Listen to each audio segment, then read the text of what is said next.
business strategist and industry expert. Under his leadership, Buffini and Company provides a significant impact on the lives of more than 3 million people across 37 countries through the company's extensive training and coaching programs to help clients win in business and life. He is well regarded within the industry and has been recognized as an RIS Media Newsmaker, ranked in the Swanepoel Power 200, and named a finalist for the San Diego Business Journal's CEO of the Year.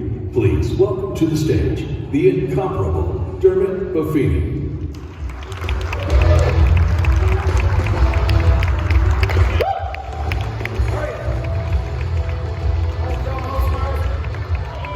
Okay, I heard about you guys last night. I asked, I heard, I saw the band this morning, they were exhausted. I said, what happened to you? They said, we got HomeSmarted last night. And I also know this, I'm in the most dangerous spot that any speaker can occupy anywhere, which is the gap between now and happy hour, okay? So I know my job. So you want to get stuck in here. I want to talk to you a little bit today about your theme. How many of you like the do more, be bold, go beyond? You liked it more than yesterday, didn't you? Yeah, what I want to talk to you about, that's the three things I want to dig into today with you. And my hope is just to encourage you a little bit. Encourage you right where you are. Because things have changed. Some interesting times, isn't it? Well, let me ask you this question.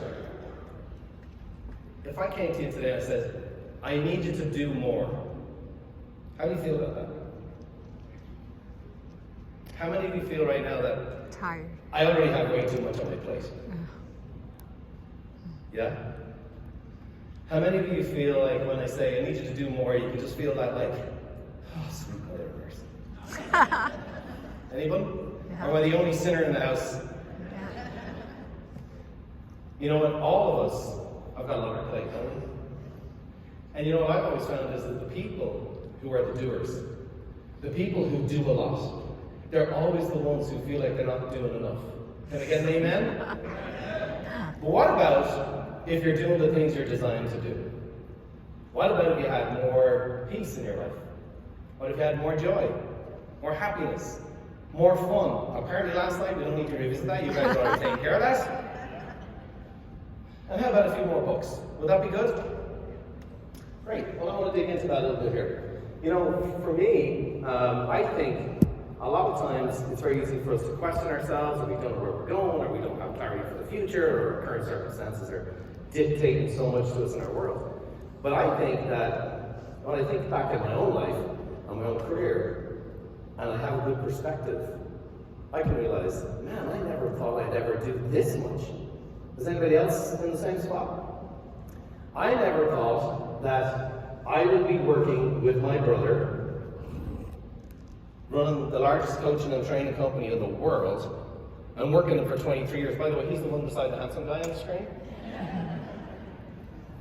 Anybody work with family? You know what I'm talking about, right? It's like 23 years, what's wrong with me? I never thought that I'd work at a company where its mission was to impact and improve the lives of people. And we've been doing it for, as I said, 26 years now. I've been with them 23 years, and it's been a blast. And I never thought I'd get to work with people who come to work every day in Carlsbad, California, and now all over the country, who they dig that mission. They value that mission, and they're delivering that mission every day. It's candidly been the biggest blessing of my life, but I never thought I'd be living in San Diego, having grown up in Dublin, and so blessed today.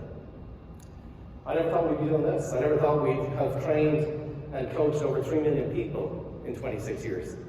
We have 250 staff, 23,000 clients, now all over the world, 24 different industries, and done over 2 million coaching calls. Because that's what we were put on this earth to do. We were put on this earth to help people be more of who they're designed to be. And the proof's in the pudding. There's folks, how many of our clients in the room here today?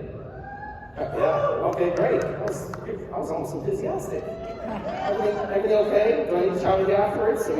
It's last night. Let's blame last night.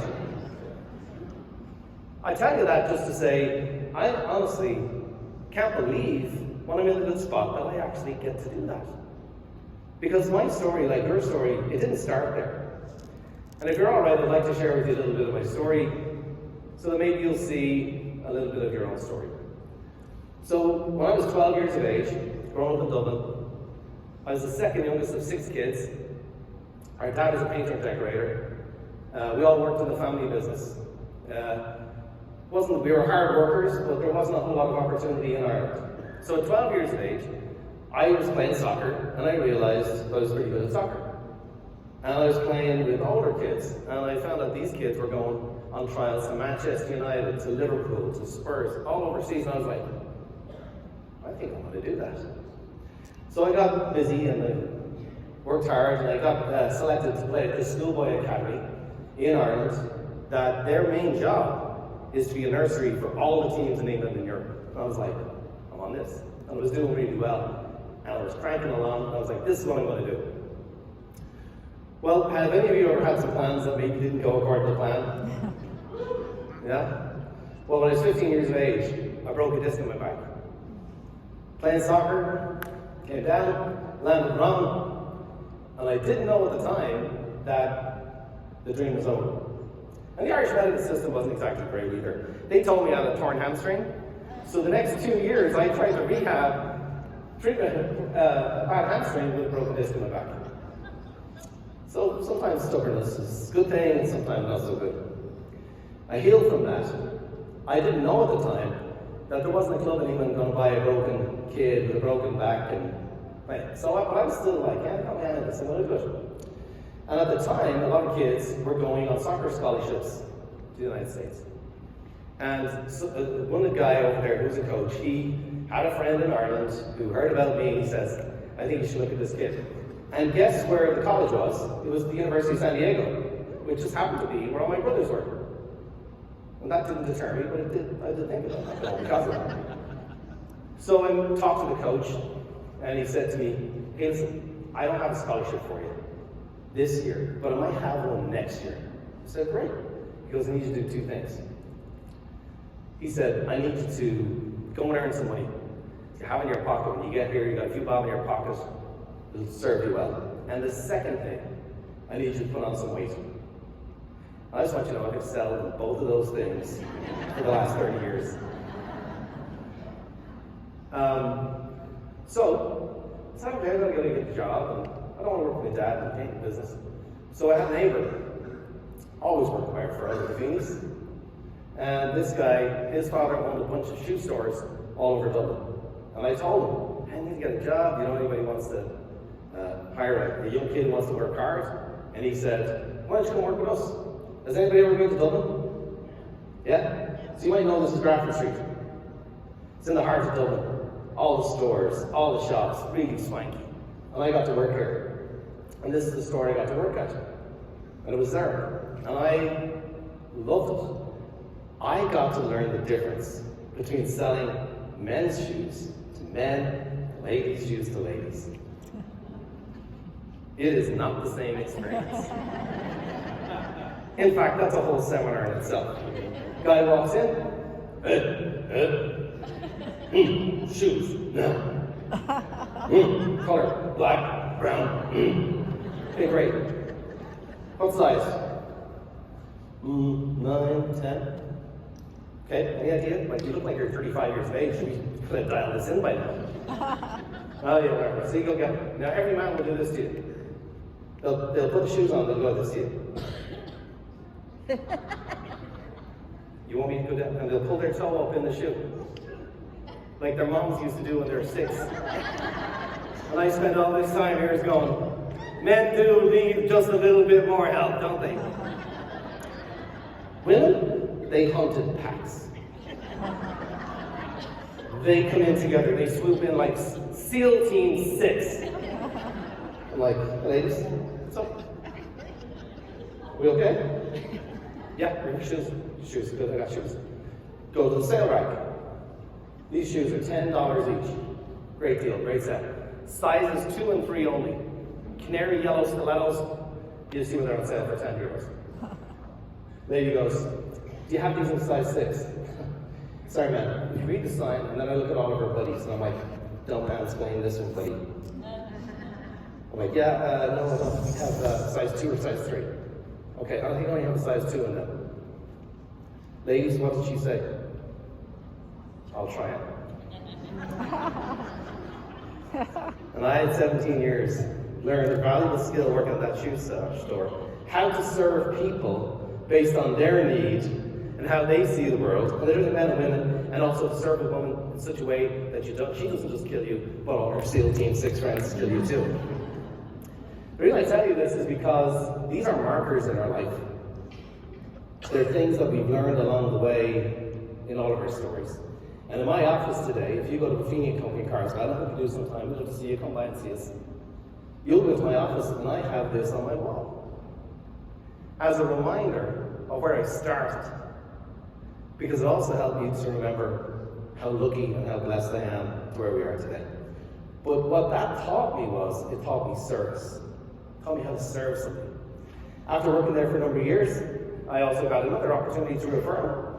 And the lady who worked at this is called Irish Life Financial Services in Ireland, one of the biggest financial services company. I'm like, screw this Buffini thing. I think I might be Buffett. I think I could be the next financial wizard. So I went in there, they hired me as the youngest financial advisor in their company history, 23 years of age. And I can't believe they let me actually do that job because I didn't know what a budget was and there was always too much month left at the end of the money, if you know what I mean. But this is what I thought it looked like. I said, this is great, they're gonna have my office ready, I'm gonna be in there. But this is the reality of what it looked like for my office. I had to go and collect the premiums from people, poor people in Dublin, and collect their insurance policies. Does everybody remember that? Did they ever do that over here? Yeah, collect the policies, and when you were there, guess what I was trying to do? Say, how's Mary doing? Is she well? Is she getting married? How's it going? Does she need no policy? I'll get her a policy, no problem. And I didn't realize that all these ladies had seen the likes of me over and over again. Because guys didn't last in this job really, because it was hustle. You know, that every no gets you closer to a yes. I hate that. No, a no is a no, right? But I called to these doors to sell policies, collect the premiums, and these ladies were prepared. They're like, oh yeah, tell me more. Mary, yes, she's doing great. You couldn't grab the groceries out of the back of my car, could you? I'm sure I'll grab the groceries out of your car. So she's doing well, yeah, she's going to get married and she's going to have kids, yeah. Right, you wouldn't put them away in the cabinets, would you? So yeah, absolutely. What about the fourth house? I think I'd done ironing, I put groceries away. But I'll tell you what that job taught me. It taught me how to hustle. I didn't like it. I didn't like knocking on doors. I didn't like, looking for business that way. I really wasn't really designed to work that way. I'm kind of candidly still not designed to work that way. But it taught me the hustle, and it brought me on my journey. From there, I ended up in the transportation business, and I ended up eventually owning my own business in England at 26 called Online Logistics. And this is when my career was starting to evolve into not just being a service person, not just being a salesperson, but now into entrepreneurship, where you guys live, where you work every day. And the thing about entrepreneurship is, you do everything, right? So I went and I pulled over other trucks to see where they were going, asked the drivers for manifests and said, where are you going? We're going to Dublin. And where did you pick this stuff up? And he said, I picked it up at the side of the road.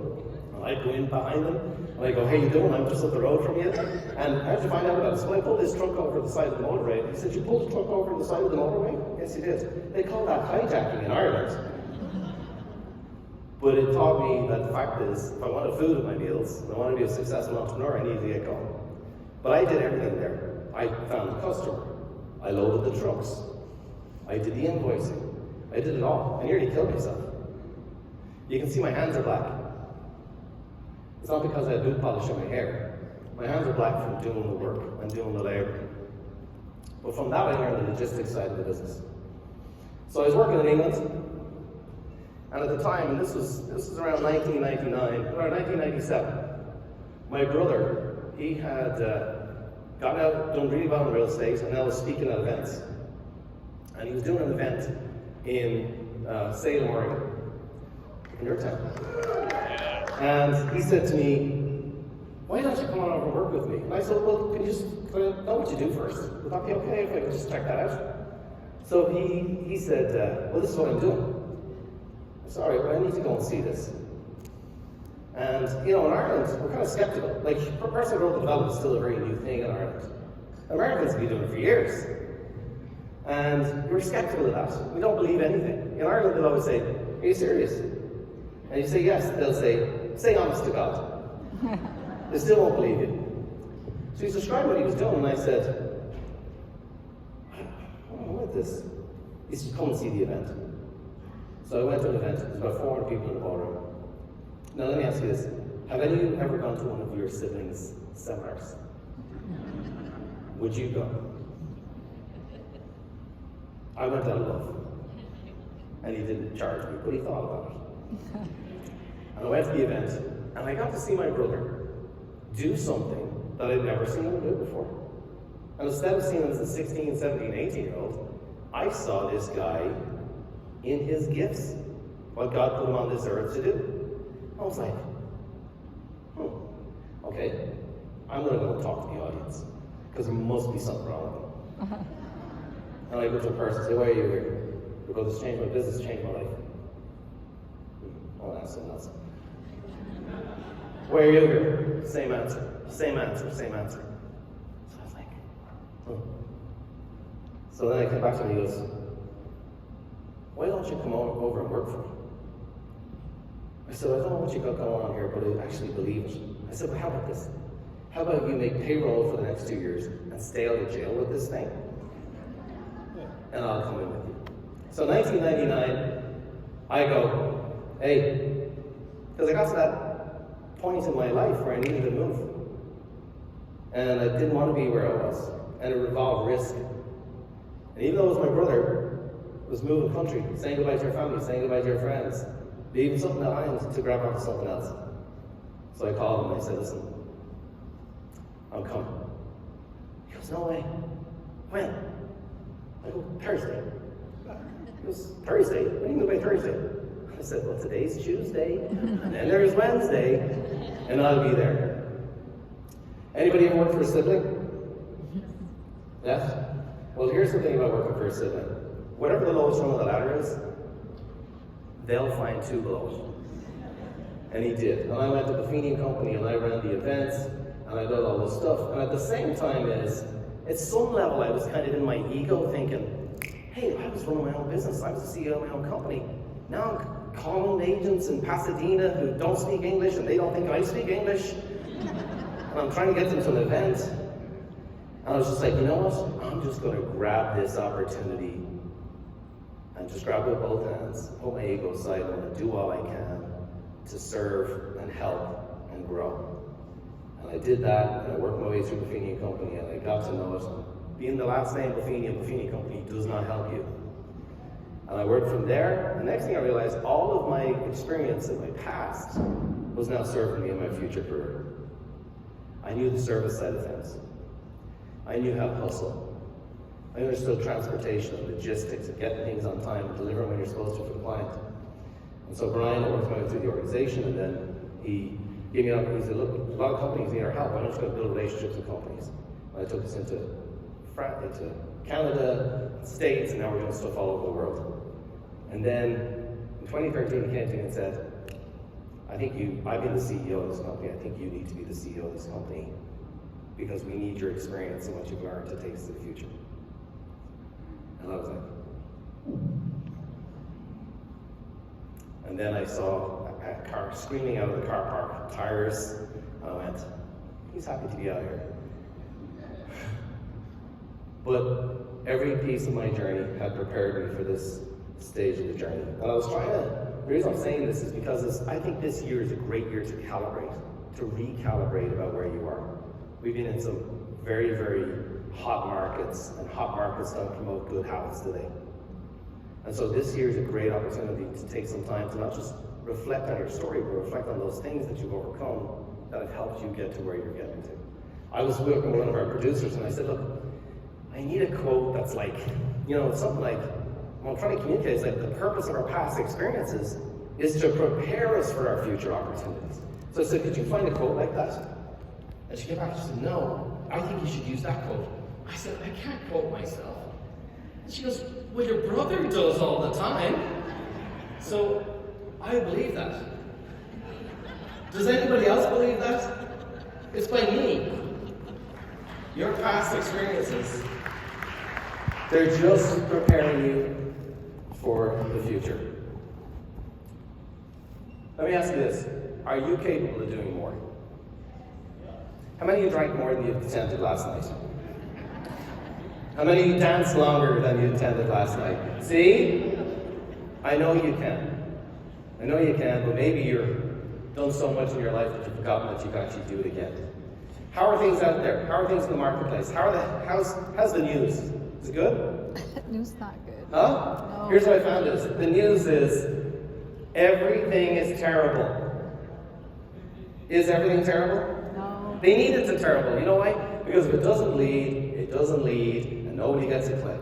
And sure, there's hard stuff happening. These headlines are coming at us every 9 seconds. The Federal Reserve and interest rates, war, inflation, world economy, unemployment is the highest rate. Why can't we get people to have jobs? Are the headlines going to keep coming? Are your customers seeing these headlines? Yep. Are they worried? Yep. Are they concerned? Yep. Are you? Here's my favorite headline. It said, it could be aliens, it could be balloons, or it could be alien balloons. There's always something. There's always something. But here's what I want to challenge you to, and this is what we're doing with Buffini and Company, and here's what I'm saying to our coaches, and here's what I'm saying to our clients. Here's my headline for the company. It's this. And nobody can even tell you if you're in a recession right now, right? But let's say we are. We've heard about it, it's here or it's coming.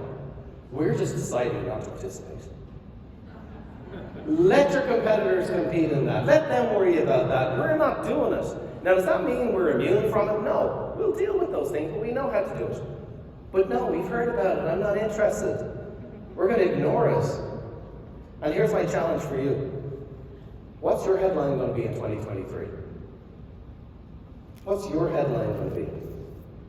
At the end of the year, what's a headline that you've accomplished in 2023 in your business, in your life, for yourself, that you're going to look back at 2023 and go, I did that.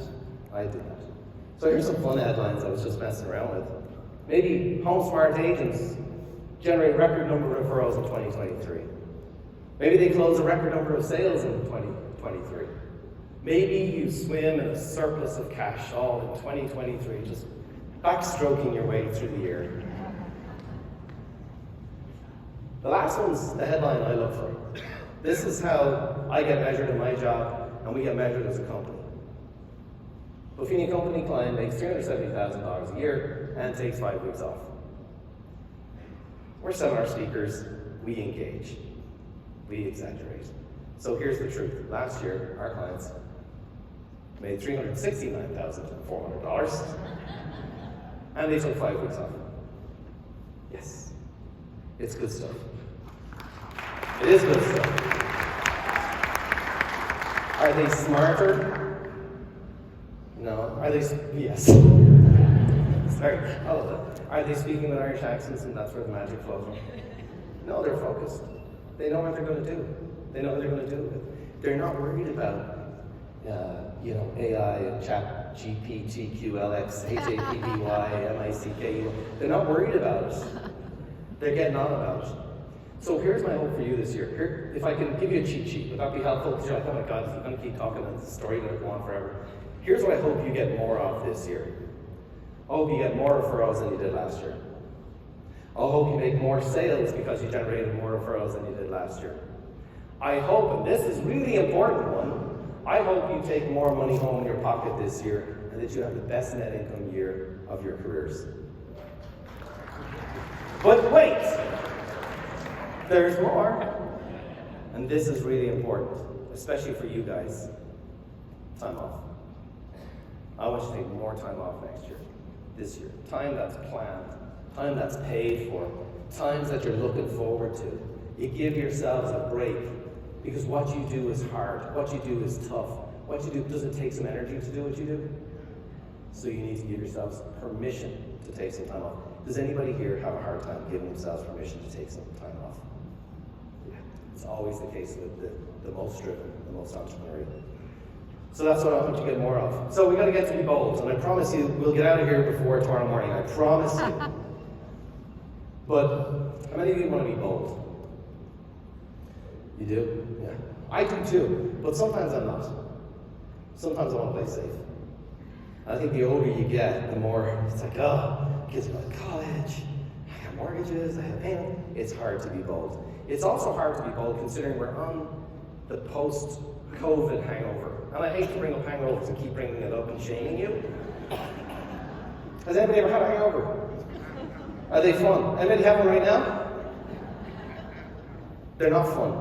And we're all coming out of this. And what I see, whether in Ireland or here or overseas or talking to other CEOs and other businesses, there is a legitimate being a hangover, and people are getting ready to kind of reset and recast a new vision. I love stories.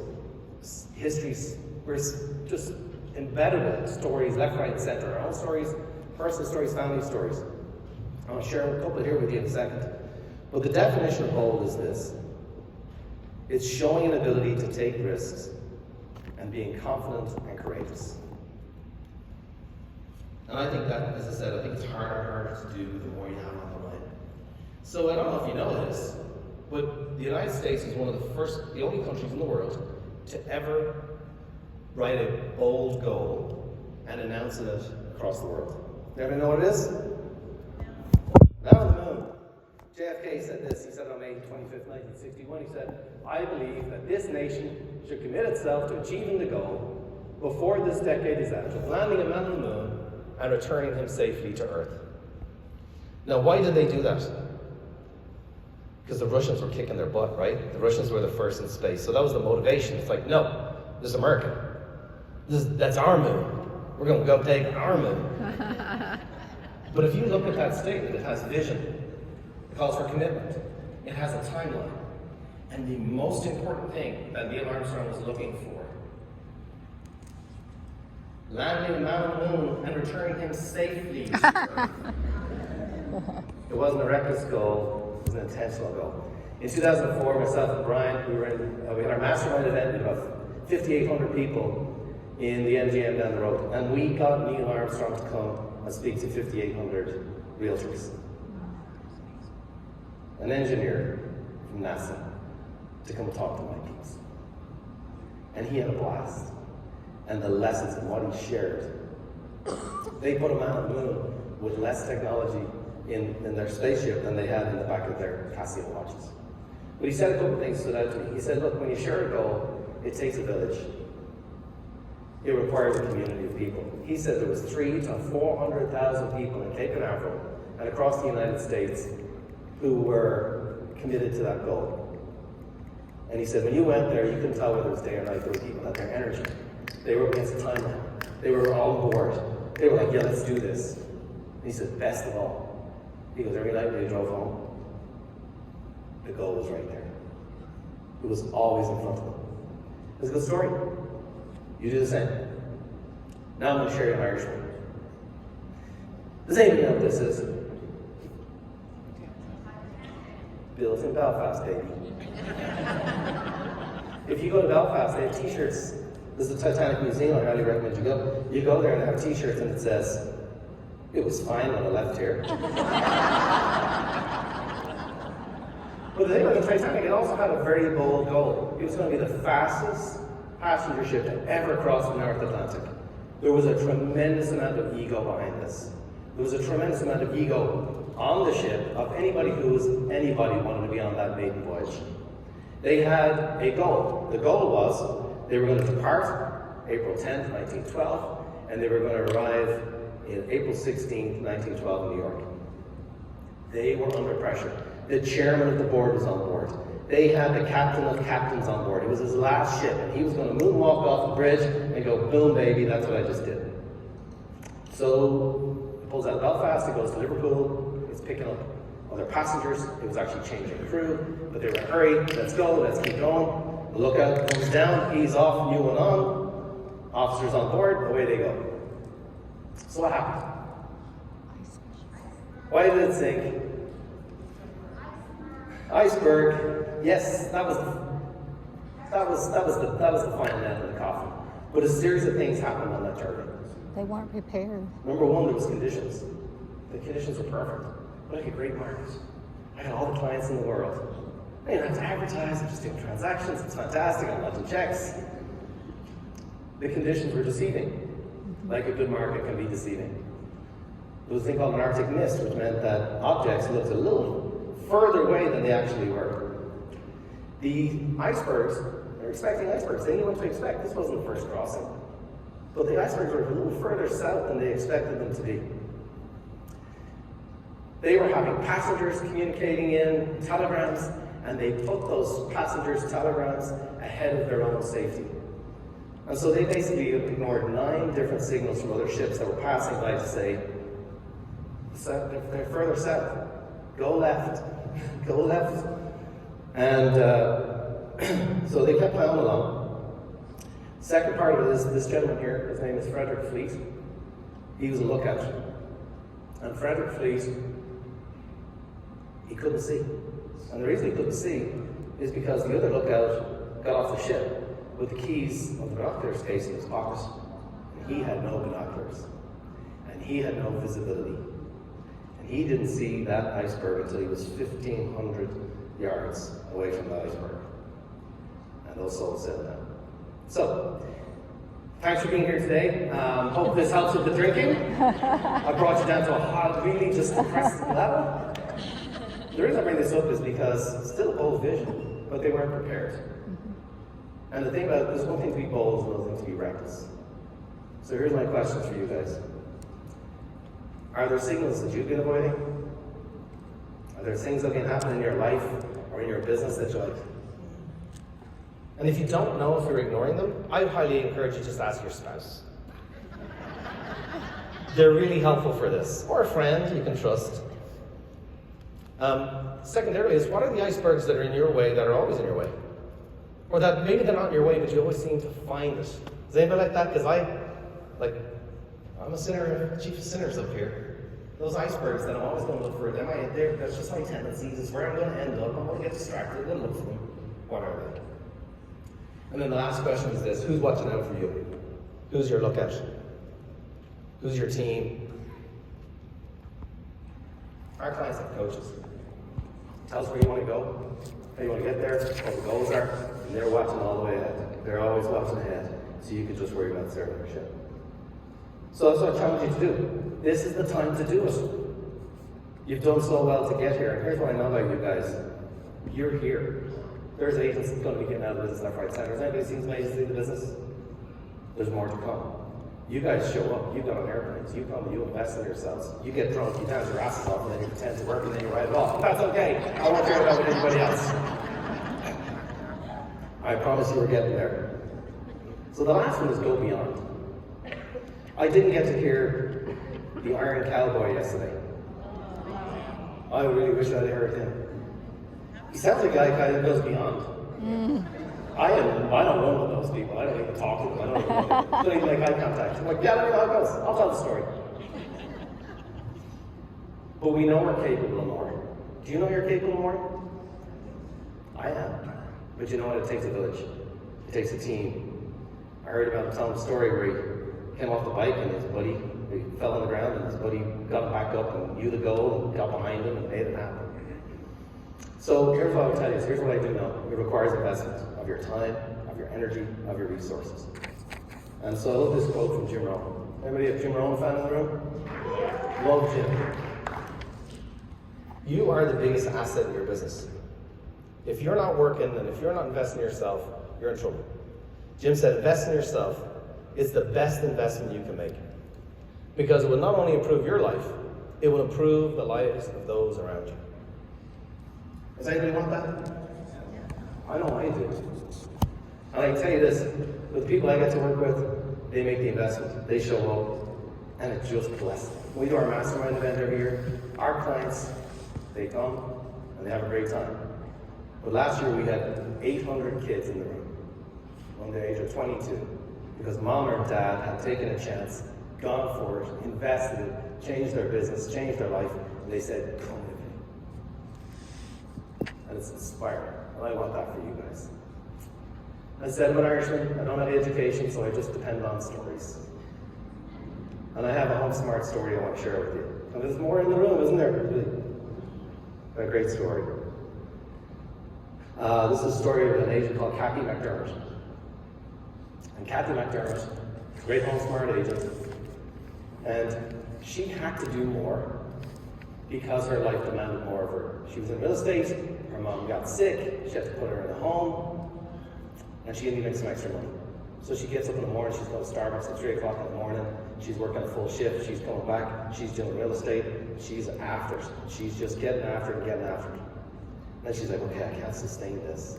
So she's got to make a bold decision. She decides to invest in herself and get coaching. And then like Jim said, she didn't just transform her own life and her own business. I want you to see how she has started transforming the lives of other agents in her office. So let's take a look at Kathy's story.